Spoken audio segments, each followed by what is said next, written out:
حضرت حسین رضی اللہ تعالی عنہ کی طرف پیدا شو دا سلورم کال دا ہجرت تے او دا شعبان المعظم میاشتا جناب نبی کریم علیہ السلام مبارک تشریف روڑو دا حضرت علی رضی اللہ عنہ نے تقوسو کو بچی تا جسدو می گنلے دے حضرت علی رضی اللہ عنہ وقت فرمائی ما بچی لنم کے بغضا حرب دا حرب مانا دا جنگ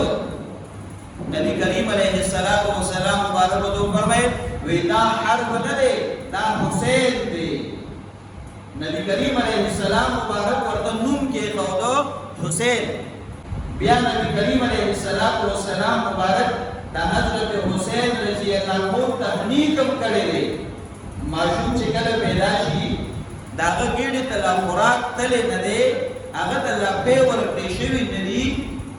نو شریعت دا طریقه مقرر کړې ده چې یو نیک سړی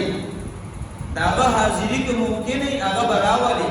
او کجوره به راواخلي هغه په خپله خوله کې به یې وچکوي د هغه د خولې لاړې به ورپسې ونښلي هغه ماشوم ته به هغه خوږې لاړې ورکوي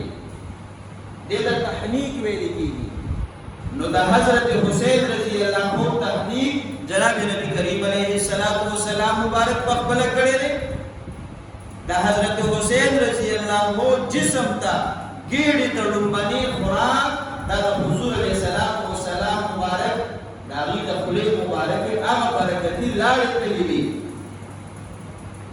بیا نبی کریم علیہ السلام مبارک ورته خپل اذان کړي دي او بیا چې کله د عقیقې ورځ راغله نبی کریم علیه السلام مبارک د حضرت حسین رضی الله عنه د طرف نه عقیقه هم کړې ده او بیا یې د سر کل کولو حکم کړی چې سر هم ورته کل کې نو ګوره د حضرت حسین رضی الله عنه پیشنګویي او خوشخبري د مخکې نه میلاو شوه چې کله پیدا شو نوم وته نبی کریم علیہ السلام مبارک پر خپل کې خود اذان ورته وکړو تحنیک ورته کړی دی عقیقه ورله کړی دا او سر کل کول حکم کړی چې سر ورته کل کې نو ابتدایي چې څومره شرعي احکامات دي هغه جناب نبی کریم علیہ السلام مبارک بذات خود سره انجام کړی دي